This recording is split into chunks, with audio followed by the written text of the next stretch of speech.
ప్రియ రక్షకుడైన యేసు ప్రభువు వారు మనలను, మన కుటుంబాలను, సంఘాన్ని ప్రేమించి 13వ దినం శిలువ ధ్యానంలోనికి మనందరినీ నడిపించి ఆయన శ్రమానుభవాన్ని ధ్యానించే భాగ్యాన్ని మనకిచ్చినందుకే మొదటిగా తండ్రి అయిన దేవుని కృతజ్ఞతాస్తుతులు చెల్లిస్తున్నాను. ఆయన ఆత్మతో సత్యంతో ఆరాధించడానికి కూడి వచ్చిన మీ అందరికీ ప్రభుపెట్టు వందనాలు. అందరికి వందనాలు. దేవుడు మిమ్మల్ని, మీ కుటుంబాలను మెండుగా దీవించి ఆశీర్వదించును గాక. ఆమేన్. ఈ దినముకి ఏర్పాటు చేయబడిన లేఖన భాగాలు మనం చదువుగా విన్నాం. పాత నిబంధన పాఠ్యభాగంగా మొదటి రాజుల గ్రంథము 12వ అధ్యాయము 9-10 వచనాలు, అలాగే సువార్త పాఠ్యభాగంగా మత్తయి సువార్త 23వ అధ్యాయము 1-12 వచనాలను, అలాగే ఉత్తర పరిచిత్ర భాగంగా 19వ సంకీర్తనను మనం చదువుకున్నాం. ఈ లేఖన భాగాల నుంచి ఏర్పాటు చేయబడిన అంశము భారము. భారము అనగా బరువు. బరువు అనగా మోయలేనటువంటిది, మోపు, భారమైనటువంటిది, బరువైనటువంటిది. కాబట్టి ఈ భారము అనే అంశాన్ని ఈరోజు మనం ధ్యానించడానికి ఏర్పరచబడిన లేఖన భాగంలో యేసు ప్రభువు వారి మాటలను మనం చూస్తే మత్తయి సువార్త 23వ అధ్యాయంలో ఆయన శాస్త్రులను, పరిసయ్యులను ఉద్దేశించి అక్కడ ఉన్న జన సమూహానికి, శిష్యులతో ఈ మాటలు చెప్తూ ఉన్నారు. ఏంటి ఆ మాటలు అని అంటే, చూడండి 2వ వచనం, శాస్త్రులను, పరిసయ్యులను మోషే పీట ముందు కూర్చుంటువారు కనుక వారు మీతో చెప్పు వాటిని అన్నిటిని అనుసరించి గైకొనుడి. అయినను వారి క్రియల చొప్పున చేయకుడి, వారు చెప్పుదిరే గానీ చేయరు. గమనించారా? ఇక్కడ యేసు ప్రభువు వారు ఆత్మీయ బోధ చేస్తూ శిష్యులకును, అనేక జన సమూహానికి ఒక లోతైన మాటను తెలియజేస్తూ ఉన్నారు. అదేంటి అని అంటే, శాస్త్రులు, పరిసయ్యులైనటువంటి వారు మోషే పీఠ ముందు కూర్చుంటారు. అంటే మోషే పీఠం అనగా ధర్మశాస్త్రం బోధించే స్థలం, ధర్మశాస్త్రం బోధించే హోదా.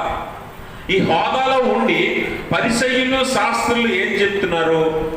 అది ధర్మశాస్త్రం అయి ఉంది కనుక, ఆ ధర్మశాస్త్రము దేవుడిచ్చాడు కనుక, మోషే ద్వారా దేవుడు ఇశ్రాయేలీయులకు ఇచ్చాడు కనుక, మీరు ఆ ధర్మశాస్త్రములో చెప్పబడినది లేదా వారు బోధించుచున్నది మీరు చేయండి, కానీ వారు క్రియల చొప్పున మీరు చేయొద్దు.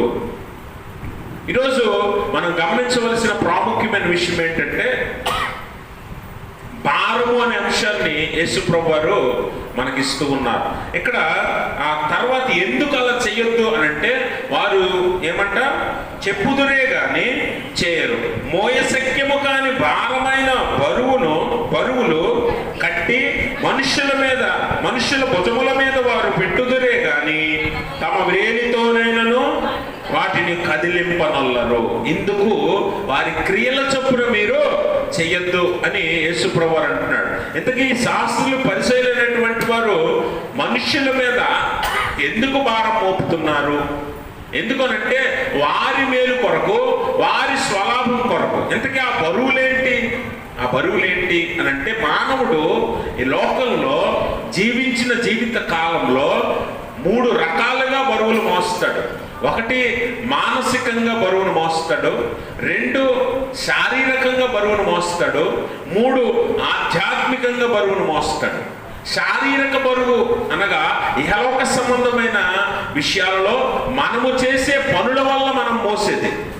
2 మానసిక భారం ఏది అని అంటే, మనం అనుకున్నది జరగకపోయినా, మనం కోరుకున్నది మనకు దక్కకపోయినా, లేకపోతే మనం ఏదో ఆలోచన కలిగి ఉంటాం, ఆలోచన చొప్పున జరగకపోయినా మానసికంగా భారాన్ని మోస్తాం. 3వది ఆత్మ సంబంధమైన భారం. ఆత్మ సంబంధమైన భారం ఏది అని అంటే, మనము చేసిన తప్పిదాలను బట్టి, పాపాలను బట్టి వచ్చే భారం. అందుకనే అది పాప భారం. అర్థమైందా? ఈ 3 రకాల బరువులు మనం మోస్తూనే ఈ లోకంలో జీవిస్తాం. అందుకనే మీకు బోధిస్తున్న పరిసయ్యులు, శాస్త్రులను చూడండి. వారి ప్రయాసంతా ఏంటి? మీ మీద బరువు మోపి వారి స్వలాభం కోసం వారు జీవించడానికి ఇష్టపడుతూ ఉన్నారు. వారు ఏం చేస్తారు? చెప్తారు కానీ చెయ్యరు. వారు మీ మీద పోయలేని బరువులు కట్టి మీ భుజముల మీద పెట్టి వారు ఏం చేస్తారంట? వేలితోనైనను కదిలింపడానికి ఇష్టపడరు.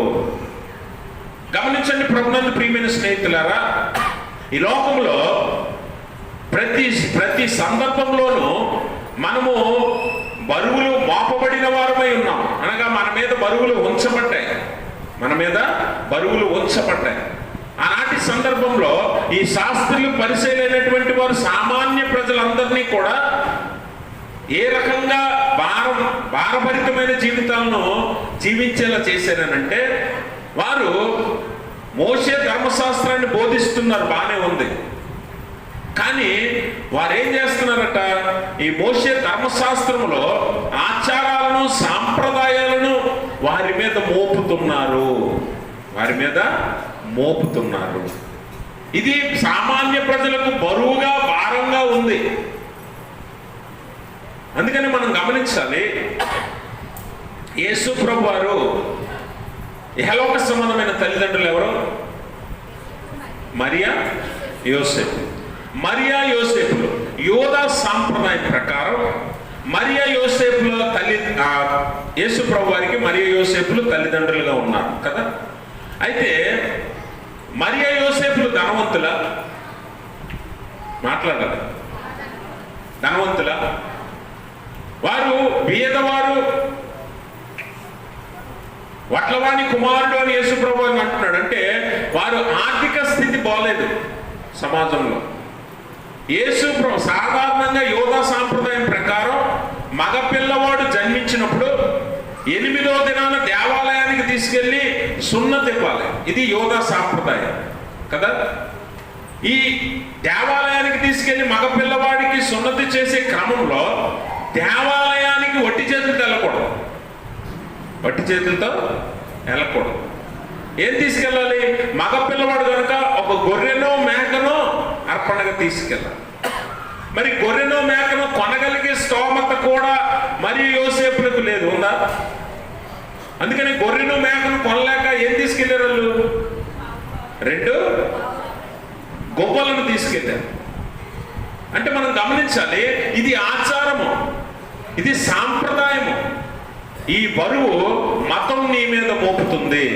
ఈరోజు మన క్రైస్తవ్యంలో కూడా ఈ ఆచార సాంప్రదాయాలు ఉన్నాయా లేవంటారా? ఉన్నాయంటారా లేవంటారా? ఎవరు తెచ్చారు?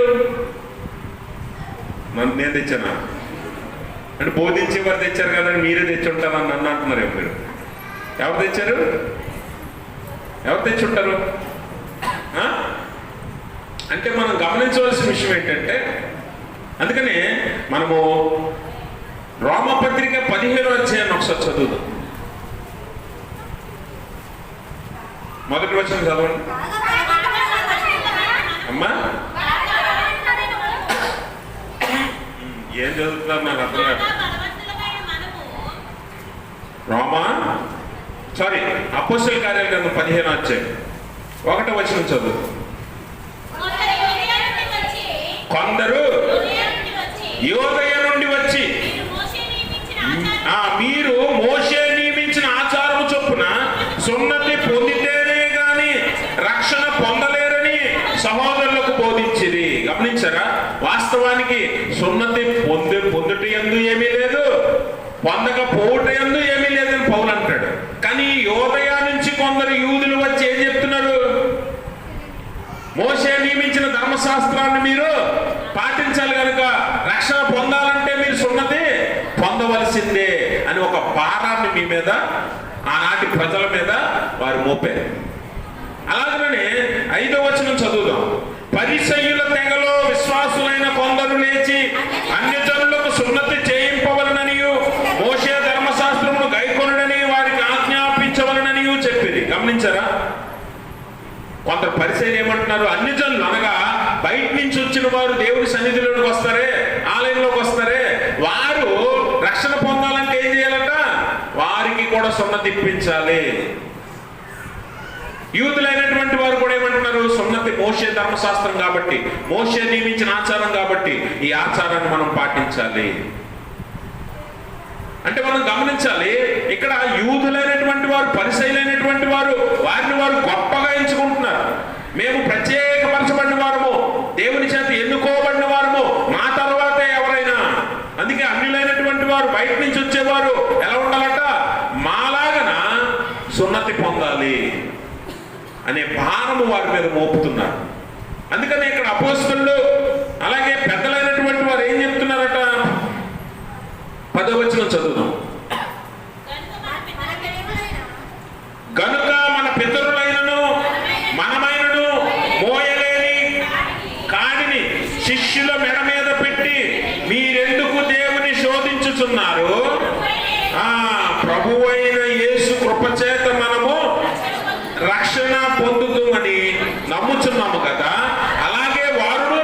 పొందుదురు. గమనించారా?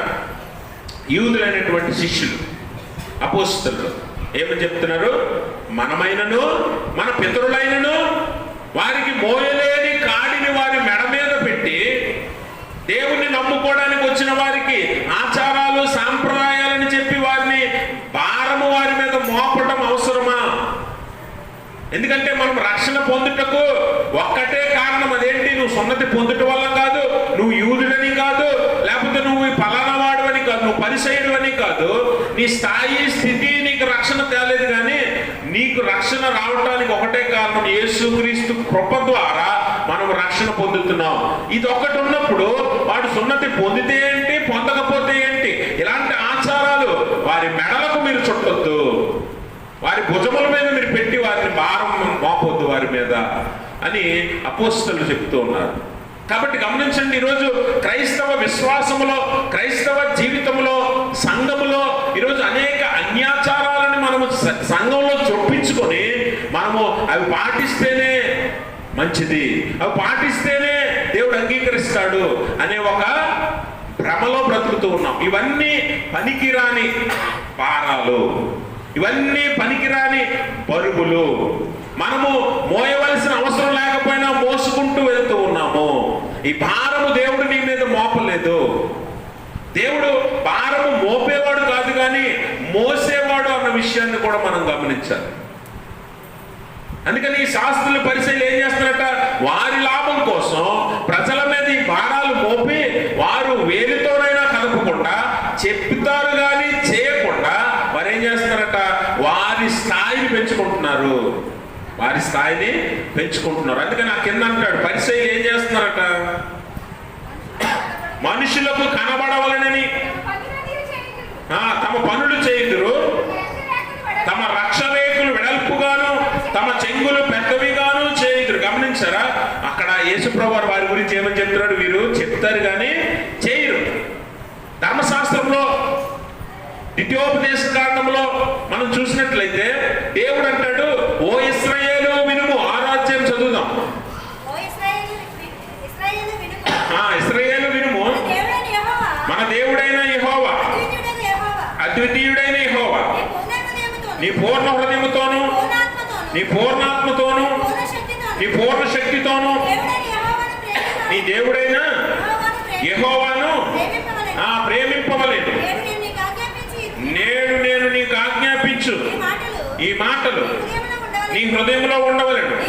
నీవు నీ కుమారులకు వాటిని అభ్యసింపచేసి నీ ఇంట కూర్చుంటున్నప్పుడునో, త్రోవను నడిచినప్పుడు, పండుకొన్నప్పుడునో, లేచినప్పుడు వాటిని గురించి మాట్లాడవలెను. సూచనగా, గమనించాలి, సూచనగా ఇవి నేను పాటిస్తున్నాను అనే సూచనగా ఏం చేయమన్నాడు? నీ చేతికి కట్టుకొనవలెను. అవి నీ కన్నుల నడుమ బాసికము వలె ఉండవలెను. నీ ఇంటి ద్వారబంధముల మీదను నీ గౌనుల మీదను వాటిని వ్రాయవలెను. గమనించారా? మీరు ఎప్పుడైనా యోగ సాంప్రదాయంలో పరిసయులను లేదంటే ధర్మశాస్త్ర బోధకులను వారి అంగి లేదంటే వారి వస్త్రధారణ మనం చూసినట్లయితే అది ఎలా ఉంటారంటే రక్షరేకులు అన్నాడు కదా, వారి రక్షరేకులు వెడల్పుగా కడతారంట. వెడల్పుగా అంటే తలపాగా, రక్షరేఖ అంటే తలపాగా, రక్షరేఖ అంటే తలపాగా, చుట్టూ పెద్దదిగా కడతారంట. అలాగనే వారి చెంగులు పొడవుగా పెడతారంట. చెంగులు అంటే అంగి యొక్క చెంగుల్ని చివరి దాకా నేల కంటేలాగా వారు పొడవుగా పెట్టి అందరికి కనబడాలని చేస్తారు. వారు నడిచేస్తుంటే వారిని రబ్బీ రబ్బీ అని, అనగా బోధకుడు బోధకుడు అని పిలవాలంట, గౌరవించాలి. అలాగే విందులలో అగ్రపీఠాలు, అలాగనే విందులలో ప్రథమ స్థానాలు వారికి ఇవ్వాలి. ఆ గౌరవాన్ని వారు కోరుకుంటూ మేము భక్తులము, మేము పరిశుద్ధులము, మేము ప్రత్యేకపరచబడిన వారు అని ప్రజలకు కనబడినట్లుగా వారు నటిస్తున్నారు. అందుకే యేసుప్రభువు అంటాడు, వారు చెప్తారు కానీ చేయరు, బోధిస్తారు కానీ పాటించరు అని చాలా స్పష్టంగా దేవుడు వారి గురించి మాట్లాడుతున్నాడు. వారు ప్రజల మీద భారం మోపుతున్నారు, ప్రజల మీద భారము మోపుతున్నారు. అందుకనే అక్కడ మనం గమనించినట్లయితే వారు ఏం చేస్తారట? తలపాగాలు వెడల్పుగా కడతారు. ఇక్కడ ద్వితీయోపదేశకాండంలో చెప్పినట్లుగా వాస్తవానికి అవి నీ చేతులకి కన్నుల మధ్య బాసికములుగా నువ్వు కట్టుకోవాలి అని అంటే అది ఏం చేయాలట? కన్నుల మధ్య అనగా ఇక్కడ ఇంతేనా? నుదుటికి కదా, నుదుటికి కట్టుకోవాలంటే మనస్సులో పెట్టుకోవాలి. ఎక్కడ పెట్టుకోవాలి? మనస్సులో పెట్టుకోవాలి. అలాగనే చేతికి కట్టాలి. చేతికంటే నీ క్రియలలో, చేతితోనే పనిచేస్తాం, క్రియలలో. అలాగే వాస్తవానికి కొంతమంది చేతికి ఇక్కడ కట్టుకుంటారు, కొంతమంది ఇక్కడ కట్టుకుంటారు.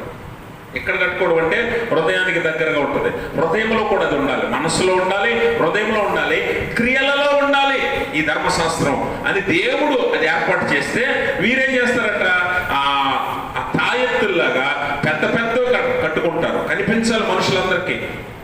వారు వస్తున్నప్పుడు, వీధుల్లో వస్తున్నప్పుడు వారిని గౌరవించేలాగా పెద్ద పెద్ద తాయెత్తుల్లాగా కట్టుకొని, అంగీలు పొడవుగా వేసుకొని, తలపాగాలు పెద్దవిగా చుట్టుకొని ప్రజల మధ్య తిరుగుతారు. వారికి అన్నింటిలోనూ అగ్రపీఠాలు కావాలట. అందుకని చూడండి, విందులలో అగ్రస్థానములను, సమాజ మందిరములలో అగ్రపీఠములను, సంత వీధులలో వందనములను, మనుషుల చేత బోధకులను పిలువబడటం కోరుదురు. గమనించారా?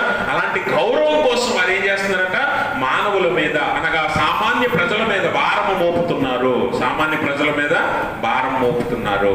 ఈరోజు మానవుడికి, మనుషునిగా మనకు కూడా చాలాసార్లు ఈ గర్వము లేదా గౌరవం కావాలి, మర్యాద కావాలి, అలాగే మనకి అగ్రపీఠాలు కావాలి అన్ని విషయాల్లో. చాలాసార్లు ఈ మనస్తత్వాలు కలిగిన మనుషులుగా మనందరం ఉంటాం. అన్ని విషయాల్లో కూడా మనం కోరుకుంటాం. ఇలా కోరుకోవటం వల్ల మనం ఏం చేస్తామంట, మనం గొప్పవారం అవ్వాలంటే అవతల వాడు తక్కువ చేయబడాలి. అంతేనా? ప్రజలందరూ భారముతో మోయబడుతున్నారు, భారం మోపబడి ఉన్నారు. వారి మీద ఈ మత భారము మోపబడింది కనుక వారు వీరిని గౌరవిస్తూ ఉన్నారు, వీరిని గౌరవిస్తున్నారు. ఎందుకంటే మోపింది వీరే. అందుకనే దేవుడి వాక్యం అంటది, మనుష్యులను నమ్ముకున్నట్టు కంటే యెహోవాను ఆశ్రయించడం మేలు. ఎందుకో తెలుసా? మనుష్యుల దగ్గరికి నువ్వు ఎవరి దగ్గరికి వెళ్ళు, వారు నీ మీద భారమే మోపుతారు, వారు నీ మీద భారమే మోపుతారు. ఆ భారం నువ్వు మోయలేక ప్రయాసపడి జీవితం అంతా జీవించాలి. కాబట్టి శారీరకంగా నీ మీద భారం ఉంది, మానసికంగా నీ మీద భారం ఉంది, ఆత్మీయంగా నువ్వు భారం మోస్తూ ఉన్నావు. ఆత్మీయంగా నువ్వు భారాన్ని మోస్తూ ఉన్నావు. గమనించండి, ఆనాటి బోధకులను మనం చూస్తే వారు ఏం చేశారు, ప్రజల మీద ఆచారాలని, సాంప్రదాయాలని అనేక రకాల భారాలు మోపుతున్నారు, అనేక రకాలుగా భారాన్ని మోపున్నారు. ఆ భారం వలన అనేక మంది ప్రజలు విశ్వాసంలో నడవలేక పడిపోతూ ఉన్నారు. ఎందుకంటే ఆచారాన్ని పాటించాలా, లేకపోతే దేవుని వాక్యాన్ని పాటించాలా? ఈరోజు చాలా మంది క్రైస్తవ విశ్వాసంలో కూడా ఇదే కన్ఫ్యూజన్తో బాధపడుతున్నారు, ఇదే కన్ఫ్యూజన్లో బాధపడుతూ ఉన్నారు. కానీ దేవుని వాక్యం ఏమంటుందంటే, ఆచారం సాంప్రదాయము నీకు అవసరం లేదు. ఎందుకంటే నువ్వు రక్షణ పొందాలంటే దేవుని కృపచేత పొందుతావు. కాబట్టి ఆయన మీద విశ్వాసం ద్వారా, మారు మనసు ద్వారా నువ్వు రక్షణ పొందుతావు చాలు. ఆచారం సాంప్రదాయం నువ్వేం పాటించాల్సిన పని లేదు, ఆచారం సాంప్రదాయం నువ్వు పాటించవలసిన పని లేదు.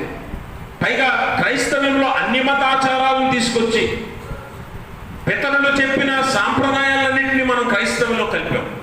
దానివల్ల నీకు భారమే తప్ప ఉపయోగం లేదు, ఉపయోగము లేదు. అందుకనే విశ్వాసిగా నువ్వు దేవుని కృప మీద ఆధారపడాలి తప్ప ఇహలోక సంబంధమైన ఆచార వ్యవహారాలను, పనికిరాని బరువులను నువ్వు మీదకెత్తుకోకూడదు. అవసరం లేని బాధలు, భారాలు కావాలని వెతుకుంటున్నాం. ఎవడో చేశాడు కాబట్టి మేము చెయ్యాలి, ఎవడో చేశాడు కాబట్టి మేము చెయ్యాలి, కాబట్టి ఖచ్చితంగా మేము చేయాలి, చేయకపోతే అందరూ ఏమనుకుంటారో అనే ఒక ఆలోచనలో ఈ బరువుని, పనికిరాని బరువుని మీదకెత్తుకున్నాం. ఏమంటే ఒక ఇంట్లో ఎవరైనా మన ఊర్లో కొంచెం డబ్బులుండి వారి కుమార్తెదో పుట్టినరోజు పండుగ గట్టిగా చేసాడు అనుకుందాం, లేకపోతే మెచ్యూర్ ఫంక్షన్ గట్టిగా చేశాను అనుకుందాం. అప్పుడు అది చూసిన మనకేమనిపిస్తుంది, మనకు కూడా చెయ్యాలని ఆశపడుతుంది.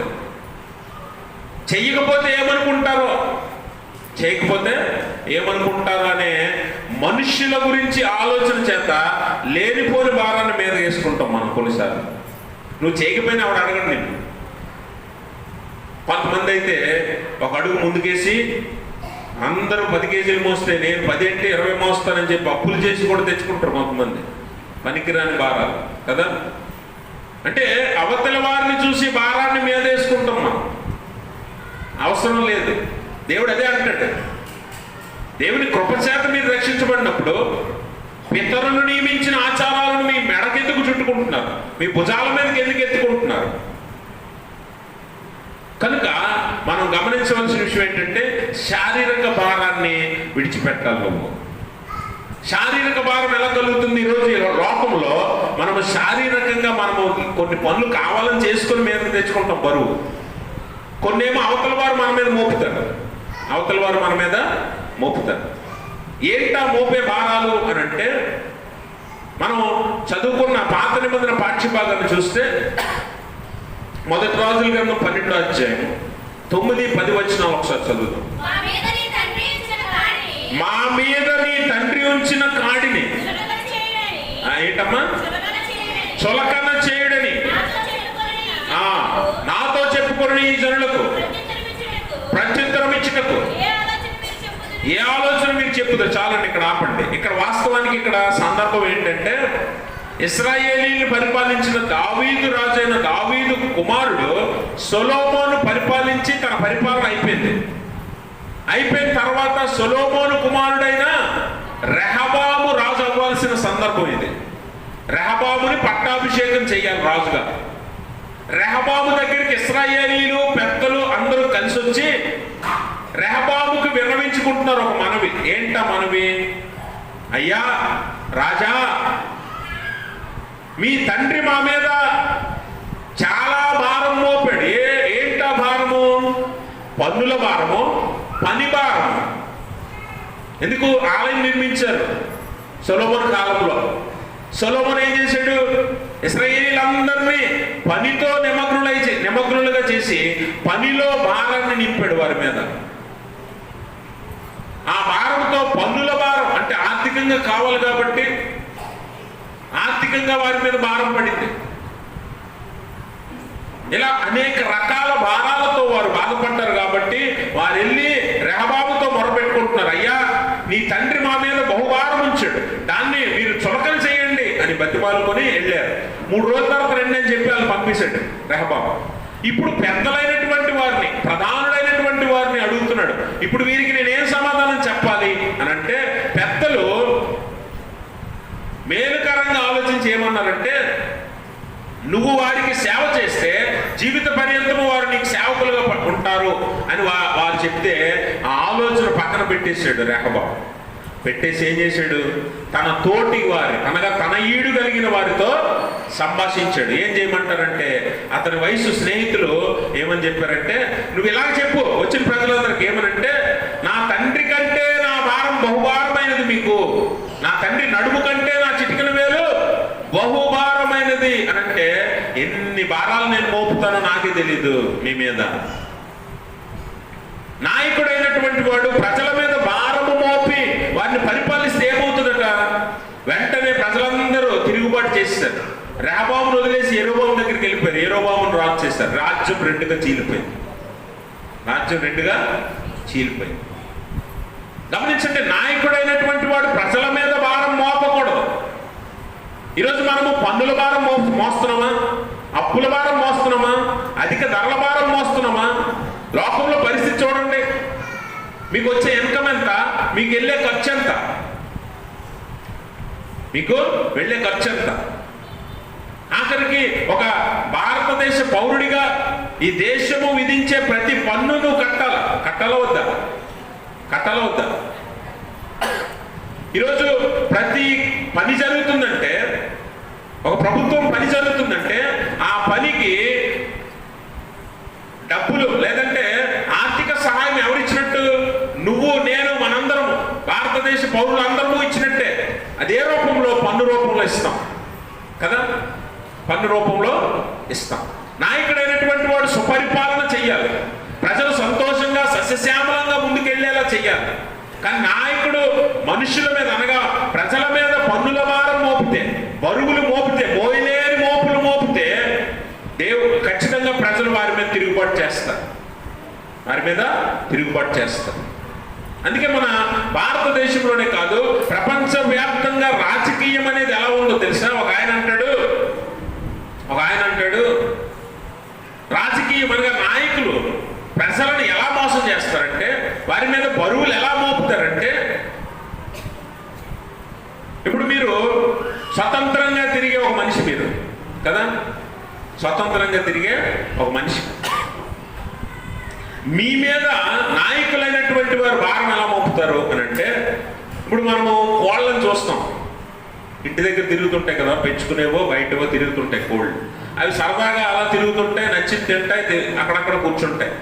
ఆ వెళ్ళేవో కోడిని గట్టిగా పట్టుకున్నారు అనుకోండి, ఏం చేస్తుంది?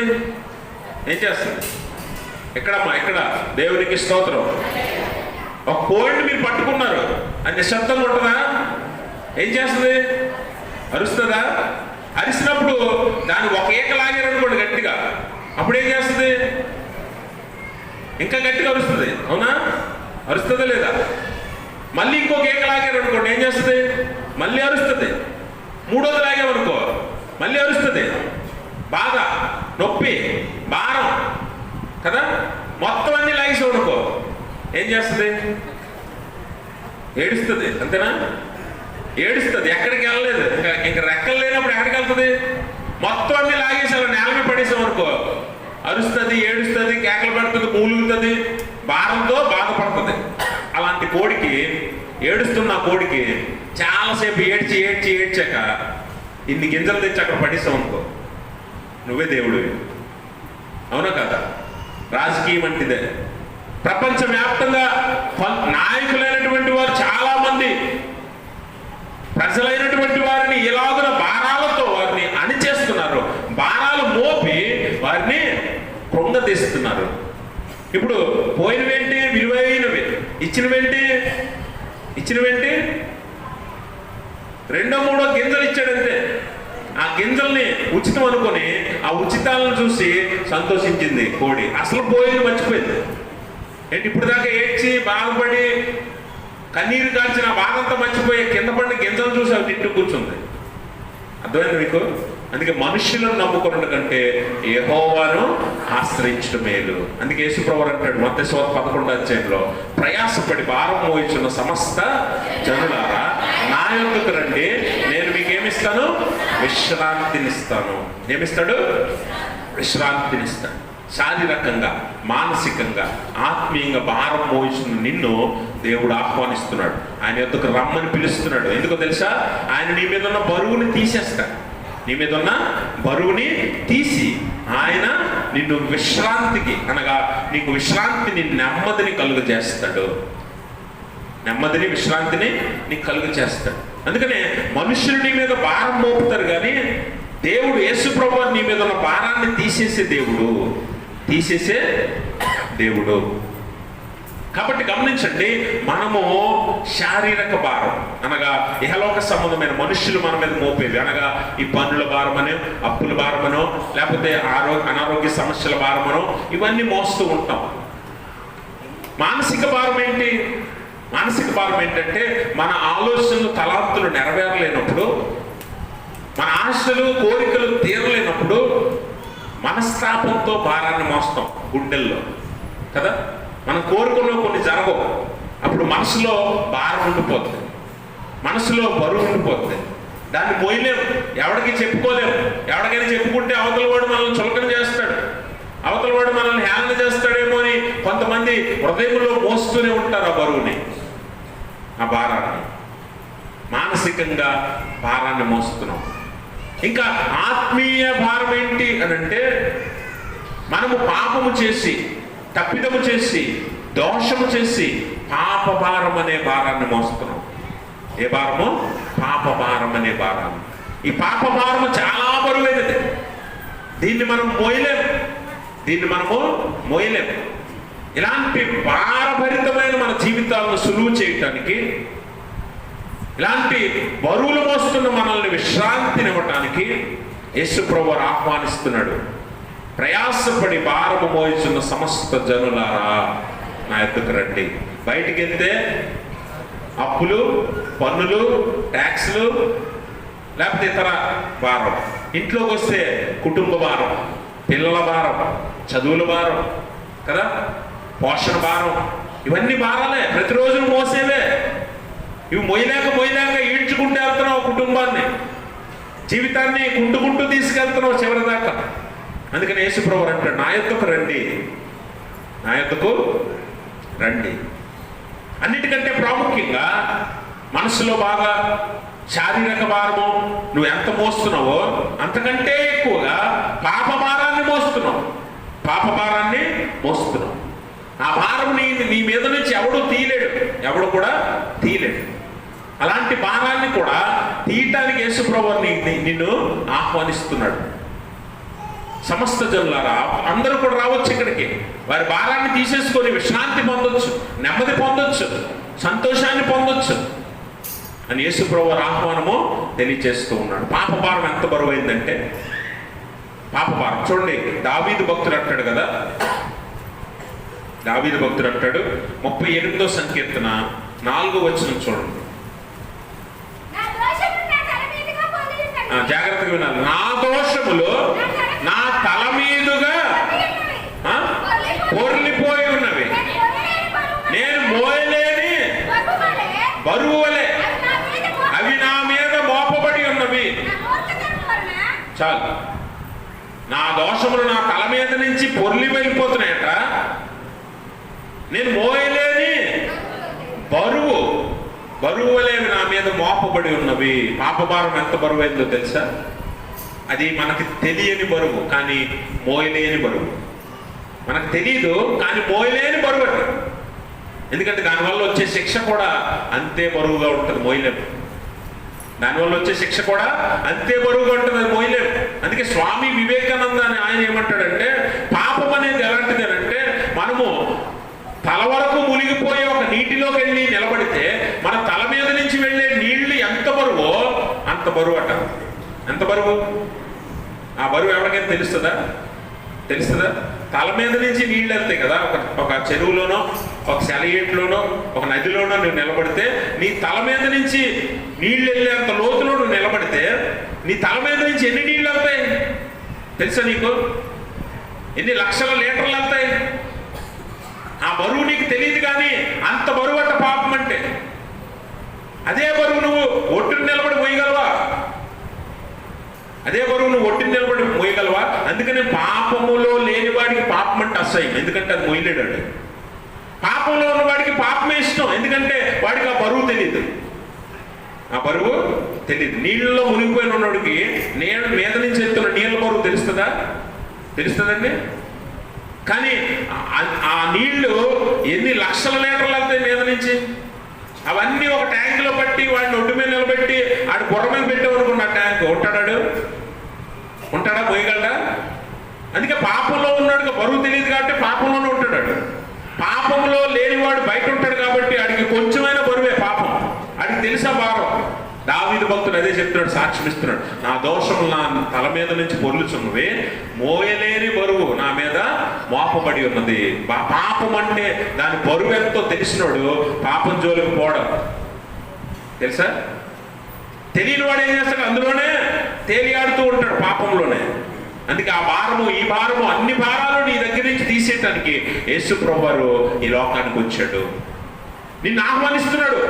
ప్రయాసపడి భారం మోయించిన సమస్త జనులారా, నా యొద్దకు రండి, నేను విశ్రాంతినిస్తాను. మనుషుల దగ్గరికి వెళ్ళకు, నాయకుల దగ్గరికి వెళ్ళకు, బోధకుల దగ్గరికి వెళ్ళకు, నీ స్నేహితుల దగ్గరికి వెళ్ళకు, లోకం దగ్గరికి వెళ్ళకు. ఎందుకంటే అందరూ నీ మీద భారం మోపేవాళ్ళే కదా. మోసేవాడు పక్కోడైతే ఎన్ని బిందులైనా పెడతాం నెత్తి మీద, అవునా? ఏమంటే నీళ్ళు తెచ్చుకోవాలి, అక్కడెక్కడో దూరంగా ఉంది చెరువు, నువ్వు నీ స్నేహితులు కలిసి వెళ్తే వాడు నీ బాధ చూసి నువ్వు మొయ్యలేక నువ్వు బాధపడుతుంటే ఏమంటావు? వాడు అన్నాడు నీతో, నీ బిందు కూడా నేనే మోస్తున్నాను లేరానంటే అప్పుడు ఏమనుకుంటాం? ఒక బిందు ఏంటి 2 బిందులు మోస్తే బాగుంది అనుకుంటాం కదా. మోసేది నువ్వు కాదు కాబట్టి. కాబట్టి గమనించండి ప్రభునందు ప్రియమైన స్నేహితులారా, అవతల వాడి మీద ఎప్పుడూ మనం భారం మోపటానికే చూస్తాం. మనుషుల మీద భారం మోపుతారు. ఈ శాస్త్రులు పరిచయాలు ఏం చేస్తున్నారు? సామాన్య ప్రజల మీద భారం మోపి సాంప్రదాయాల ఆచారాల పేరుతో వారిని అణగదొక్కేస్తూ, ఆర్థికంగా ప్రభుత్వం ఏమో ఆనాటి రోమ ప్రభుత్వం ఏమో పన్నుల భారం వేసి ప్రజలను అణగదొక్కేస్తుంది. ఆధ్యాత్మికంగా దేవునికి దూరం అయిపోయి పాపం చేసి పాప భారం మోస్తున్నారు. 3 రకాలుగా ప్రజలు నలిగిపోతున్నారు. ఈరోజు మనం కూడా అదే స్థితిలో ఉన్నాం. ఇలాంటి మనల్ని దేవుడు ఆహ్వానిస్తున్నాడు. ఈ శ్రమ ధ్యానాలలో, ఉపవాస దినాలలో దేవుడు నిన్ను ఆప్యాయంగా ఆయన శిలువ దగ్గరికి రమ్మంటున్నాడు, పిలుస్తున్నాడు. నువ్వు ఆయన దగ్గరికి వెళ్ళి ఆయన ఆశ్రయిస్తే నీ భారమంతా తీసి విశ్రాంతినిస్తాడు, నెమ్మదినిస్తాడు, సంతోషాన్ని ఇస్తాడు. అందుకనే యేసు ప్రభువు ఏం చేసినట్టు మన కోసం మన భారమంతా, 1 పేతురు పత్రిక 2వ అధ్యాయం, 1 పేతురు పత్రిక 2వ అధ్యాయం 24వ వచనం చదువు అమ్మా. మనము పాపముల విషయమై చనిపోయి నీతి విషయమై జీవించినట్లు ఆయన తానే తన శరీరమందు మన పాపములను మ్రాను మీద మోసుకొనెను. ఆయన పొందిన గాయముల చేత మీరు స్వస్థత నొందితిరి. అర్థమైందా? మీరు గొర్రెల వలె దారి తప్పిపోతిరి కానీ ఇప్పుడు మీ ఆత్మల కాపరియు అధ్యక్షుడైన ఆయన వైపునకు మళ్ళీ ఉన్నారు. గమనించారా? యేసు ప్రభువు ఎందుకు వచ్చాడంటే ఈ లోకానికి? నువ్వు భారంతో బాధపడుతున్నావే, శారీరకంగా, మానసికంగా, ఆత్మీయంగా. శారీరక నీ బాధకు స్వస్థతనిచ్చాడట. ఆయన పొందిన దెబ్బల చేత నీకు స్వస్థత కలిగింది. మానసికంగా నీలో ఉన్న బాధను తీసేసి నెమ్మదినిచ్చాడు, విశ్రాంతినిచ్చాడు. అన్నిటికంటే ప్రాముఖ్యంగా భారముగా ఉన్న నీ జీవితానికి ఆ పాప భారాన్ని తీసేసి మాను మీద మన పాపములను ఆయనే మోసాడు. ఎందుకంట పాపముల విషయంలో నువ్వు చనిపోయి నీతి విషయంలో బ్రతుకున్నట్లు ఆయన మన పాపములను తానే మాను మీద మోసుకొనెను. నిన్ను శారీరకంగా, మానసికంగా, ఆత్మీయంగా బాగుపరచడానికి, నీ మీద ఉన్న భారం తీసేయటానికి ఆయన ప్రాణం పెట్టాడు. అందుకని ఆయన ఏమంటాడంటే, మీరు అలా ఉండొద్దు, అగ్రపీఠాలు కోరద్దు, అగ్రస్థానాలు కోరద్దు, తండ్రులను పిలవబడొద్దు, అలాగే గురువులను పిలవబడొద్దు, బోధకులను పిలవబడొద్దు. ఎందుకంటే మనందరికీ ఒక్కడే బోధకుడు, ఒక్కడే తండ్రి, ఒక్కడే గురువు. ఎవరు? యేసు ప్రభువారు. దేవునికి స్తోత్రం. యేసు ప్రభువారే మనకి గురువు, యేసు ప్రభువారే మనకి తండ్రి, యేసు ప్రభువారే మనకు బోధకుడు. ఆయన ఏం చేస్తాడంట? ఆయన చక్కని బోధల చేత, సద్బోధ అనగా సత్యవంతమైన బోధ చేత నిన్ను చక్కని మార్గాల్లో నడిపిస్తాడు, నీ మనసుకు సంతోషాన్ని ఇస్తాడు. అందుకే చదువుకున్న 19వ కీర్తన 7-8 వచనాల్లో మనం చదివినట్లయితే, యెహోవా నియమించిన ధర్మశాస్త్రము యథార్థమైనది, అవి ప్రాణమును తెప్పరిల్ల చేయును. యెహోవా శాసనములు నమ్మదగినవి, బుద్ధిహీనులకు జ్ఞానము పుట్టించును. గమనించారా? మన బుద్ధిహీనులకు జ్ఞానము కలిగినట్లు ఆయన బోధ ఉంటుంది, ఆయన మాట ఉంటుంది. అలాగనే ఆయన మనకు ఎవరు? తండ్రి. తండ్రి పిల్లలు బాధపడుతుంటే భారంతో మోయలేక నడుస్తున్నప్పుడు తండ్రి పిల్లవాని భారాన్ని మోస్తాడు కదా, పిల్లవాని భారాన్ని మోస్తాడు. అవసరమైతే దేవుడు నీకు వాగ్దానం ఇచ్చాడు, నీ బరువే కాదు, నీ పాప భారమే కాదు, నిన్ను కూడా ఆయన మోస్తాడు. ముదివి వచ్చే వరకు నిన్ను ఎత్తుకున్నవాడును నేనే. ఆయన రెక్కల మీద నిన్ను ఎక్కించుకుని ఆయన రెక్కల చోటని నిన్ను కాపాడుతాడు. అందుకని నీ పాప భారము, ఆత్మీయ భారము, శారీరక భారము, మానసిక భారము కూడా ఆయన తీసేసి నిన్ను విశ్రాంతిలో ఉంచుతాడు. అందుకని మన మీద ఉన్న ఈ భారాలన్నీ తీసేయటానికి దేవుడు మన దగ్గరకు వచ్చాడు, ఆహ్వానాన్ని ఇస్తున్నాడు. ప్రయాసపడి భారం మోయించిన సమస్త జనులారా నా ఎదురుకు రండి, మీ పాప భారం తీసేసుకోండి, మానసిక భారం, మనసులో ఉన్న భారాన్ని తీసేసుకోండి. అలాగే శారీరకంగా అనారోగ్యంతో బాధపడుతున్నారా, లేకపోతే అప్పుల బాధతో బాధపడుతున్నారా, లేకపోతే ఇహలోక సంబంధమైన విషయాలతో బాధపడుతున్నారా, ఆ భారం కూడా మీ యొద్ద నుంచి తీసివేయబడుతుంది. నువ్వు దేవుడిని ఆశ్రయించాలి, ఆయన శిలువను ఆశ్రయించాలి, ఆయన మాటలను అంగీకరించాలి, ఆయన కృపచేత నువ్వు రక్షణ పొందినట్లు ఆయన విశ్వసించాలి. అందుకే ఆచారాలను లేకపోతే సాంప్రదాయాలను నమ్ముకుంటే ఏమవ్వదు, ఇక్కడ ఏమీ అవ్వదు, ఇక్కడ ఏం లాభం ఉండదు, ఏ లాభం కూడా ఉండదు. కాబట్టి గమనించండి ప్రభునందు ప్రియమైన స్నేహితులారా, దేవుని యొద్దకు వచ్చి ఆయన ఆశ్రయించి ఆయన మాట విని ఆయన మనల్ని రక్షణలోనికి కృపచేత నడిపించాడని విశ్వసించి ఆయన మీద ఆధారపడదాం, ఆయన ఆశ్రయిద్దాం, మేలులు పొందుదాం. అటు స్థితి దేవుడు తన పరిశుద్ధాత్మ ద్వారా మనందరికీ దయచేయును గాక. ఆమేన్. సమస్త జ్ఞానం మించిన దేవుని సమాధానం యేసుక్రీస్తు వల్ల మీ హృదయంలో మీ తలంపులకు కావాలండును గాక. ఆమేన్.